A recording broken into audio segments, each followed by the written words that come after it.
अस्सलाम वालेकुम स्टूडेंट्स, आज हमने बायोलॉजी का लेक्चर नंबर 42 जो हमने चैप्टर स्टार्ट किया हुआ था वैरायटी ऑफ लाइफ, उसी का आगे कंटिन्यू करना है। तो हमारे पास टॉपिक है 2 to 5 किंगडम क्लासिफिकेशन सिस्टम। ठीक है, 2 to 5 kingdom classification system.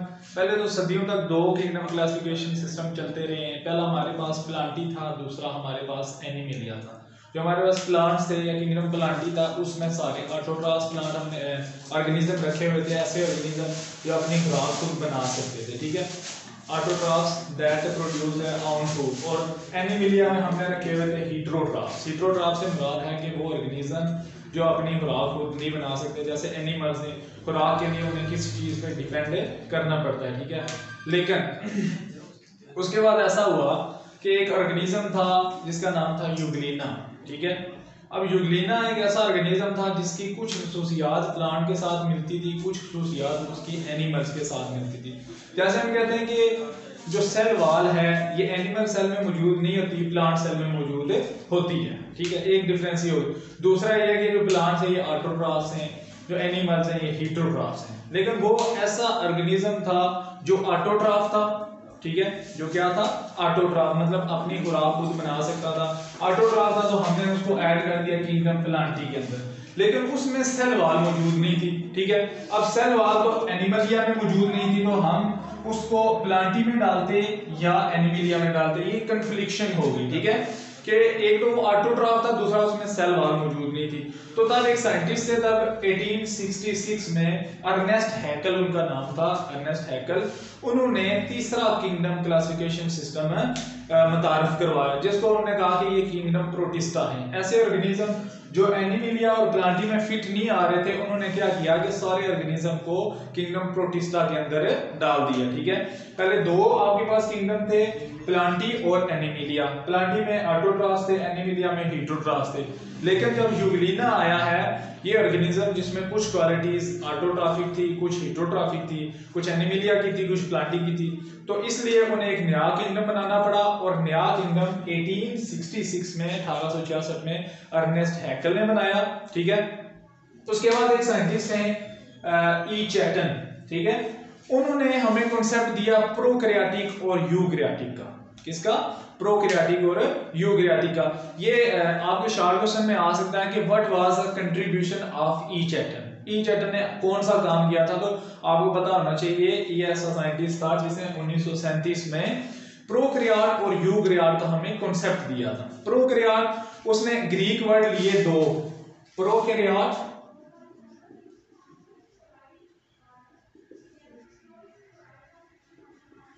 Prokaryotic. उसने कहा जो प्रो वर्ड है इसका मतलब है बिफोर, और कैरियोट ये लफ्ज निकला है कैरियन से, जिसका मतलब होता है न्यूक्लियस। उसने कहा कि जो प्रोकैरियोट्स हैं इसमें न्यूक्लियस मौजूद नहीं होता, मतलब ऐसे ऑर्गेनिज्म जिनमें न्यूक्लियस नहीं है। और यूकैरियोट्स, उसने कहा कि ग्रीक वर्ड यू जो हम इस तरह लिखते हैं यू, उसने कहा इसका मतलब होता है ट्रू, प्रो का मतलब होता है बिफोर। ठीक है, अब जो यूकैरियोट्स थे उसमें उसने कहा कि इसमें ट्रू न्यूक्लियस मौजूद है, जो प्रोकैरियोट्स हैं उसमें ट्रू न्यूक्लियस मौजूद नहीं है। ये इसका कंट्रीब्यूशन आ जाता है कि what is the contribution of each atom. ठीक है, यहां तक हमने पढ़ा कि सबसे पहले दो किंगडम थे, तीसरे की हमें जरूरत क्यों पड़ी? क्योंकि ऐसे ऑर्गेनिज्म लाइक यूग्लिना, उसमें कुछ कैरेक्टरिस्टिक्स एनिमलिया के साथ मिलती थी, कुछ प्लांटी के साथ। फिर आ जाता है आपके पास what was the contribution of each atom. फिर अब देखिए, पहले साइंटिस्ट ने बैक्टीरिया को भी प्लांट्स में किंगडम प्लांटी में डाला हुआ था, फंजाई को भी प्लांटी में डाला हुआ था। लेकिन जैसे जैसे एडवांसमेंट होती गई है, ठीक है, तो उन्होंने देखा कि प्लांट की जो सेल वाल है वो तो सेलुलोज की मिलकर बनी होती है, लेकिन जो फंजाई की सेल वाल है ये सेलुलोज की मिलकर नहीं बनती, बल्कि वो काइटिन की मिलकर बनी हुई होती है। तो जब जैसे एडवांसमेंट आती गई है तो उन्होंने देखा कि इन दोनों में भी सिमिलरिटीज नहीं है, तो इसलिए फंजाई का उन्हें अलग ग्रुप बनाना पड़ गया। जैसे आप देखें कि प्लांट अपनी खुराक हासिल करते हैं फोटोसिंथेसिस के जरिए, लेकिन जब उन्होंने फंजाई को देखा तो उसमें फोटोसिंथेसिस नहीं हो रही थी, उसमें एब्जॉर्प्शन का प्रोसेस होता है, वो खुराक को एब्जॉर्ब करते हैं। अब देखें दो उसमें डिसिमिलरिटीज आ गई, तो उन्होंने इसके लिए चौथा किंगडम बना दिया जो आपके पास है किंगडम फंजाई। और एक और किंगडम उन्हें बनाना पड़ गया बैक्टीरिया के लिए, किंगडम मोनेरा।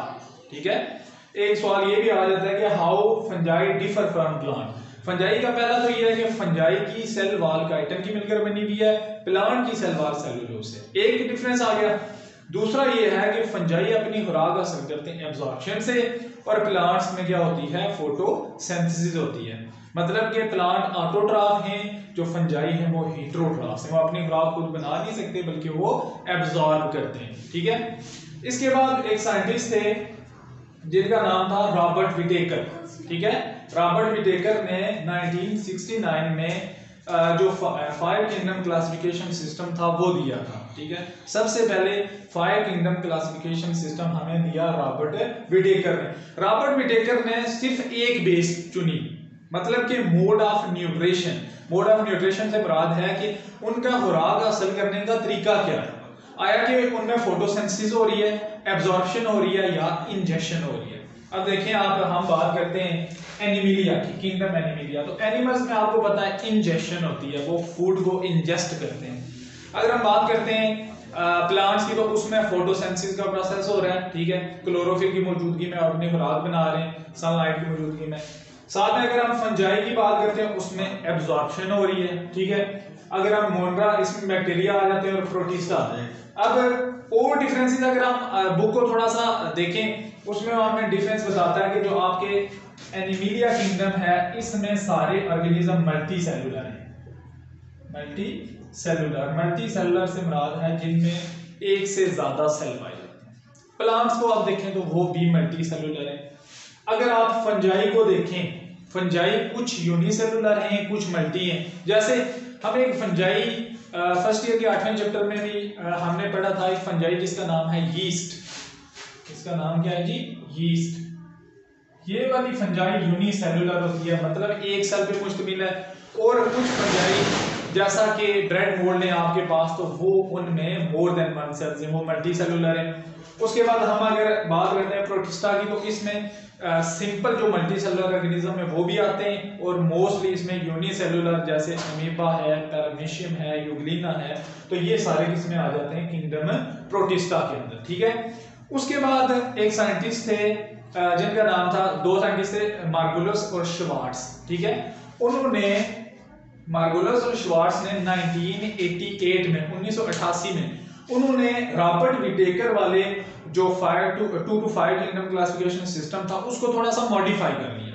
हमने ये पढ़ा कि रॉबर्ट विटेकर ने एक बेस को चुना, मोड ऑफ न्यूट्रिशन को, लेकिन जो आपके पास साइंटिस्ट थे मार्गुलस और श्वार्ट्ज 1988 में, इन्होंने काफी सारी बेसिस को रख के तो आगे उसकी किंगडम बनाए। जैसे पहली बेस उन्होंने रखी है, हमारे पास है मोड ऑफ न्यूट्रिशन। फिर उन्होंने जेनेटिक्स को स्टडी किया, स्टडी ऑफ जीन्स। ठीक है, डिफरेंट जो आपके पास ऑर्गेनिज्म थे उनके जीन्स को स्टडी किया, फिर उनको एक एक ग्रुप में डालना शुरू कर दिया। नेक्स्ट उन्होंने उसकी साइटोलॉजी देखी। साइटोलॉजी से मुराद है स्टडी ऑफ सेल्स।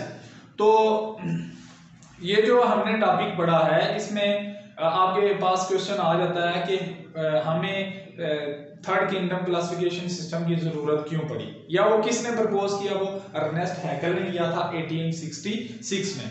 दूसरा क्वेश्चन आपके पास आ जाता है, what was the contribution of each atom. तो ईच एटम ने हमें कांसेप्ट दिए थे यूकैरियोट और प्रोकैरियोट का। ये आपके दो क्वेश्चन हो गए। तीसरा क्वेश्चन आपके पास आ जाता है, who propose the 5 kingdom classification system.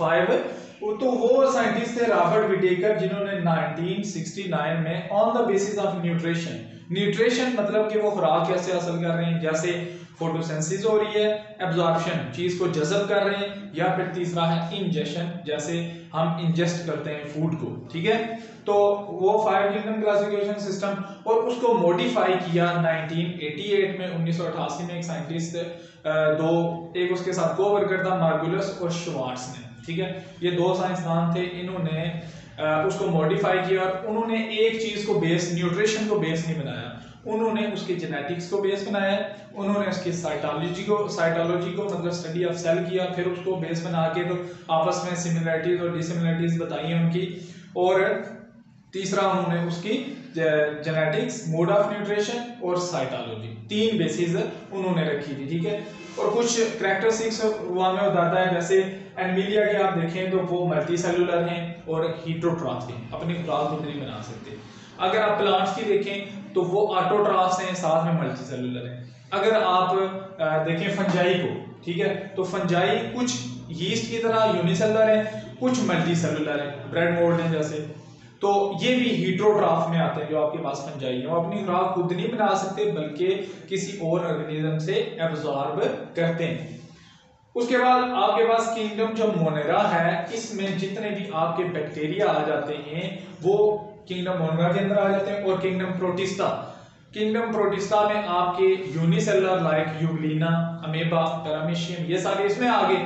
और साथ में कुछ सिंपल मल्टीसेलुलर ऑर्गेनिज्म भी इसमें इंक्लूड होते हैं। इसमें यही बस 3-4 क्वेश्चन है। और एक और बात, उसने जहां से ये टॉपिक शुरू होता है ना 2 to 5 किंगडम क्लासिफिकेशन सिस्टम, उसने लिखा हुआ 2 to 6, ठीक है। तो हमने तो यहाँ पे 5 ही पढ़े। ये आपने बात याद रखनी है कि बेसिकली 5 किंगडम जो क्लासिफिकेशन सिस्टम है वो अभी तक चल रहा है, लेकिन एक अंडर ऑब्जर्वेशन है। वो जो अब हम साइंटिस्ट नया क्लासिफिकेशन सिस्टम बना रहे हैं वो on the base of genomic sequences होगा। वो डीएनए की बेस पे एक नया किंगडम बनाने की कोशिश कर रहे हैं, उस पर स्टडीज अभी जारी है, वो अभी बना नहीं है। इसलिए उसने कहा कि 2 to 6 किंगडम क्लासिफिकेशन सिस्टम है, ठीक है। तो होप्स हो कि आपको समझ आ गई होगी। अगर किसी चीज की समझ नहीं आती तो आप कमेंट सेक्शन में क्वेश्चन पूछ सकते हैं, ठीक है। अल्लाह हाफिज़।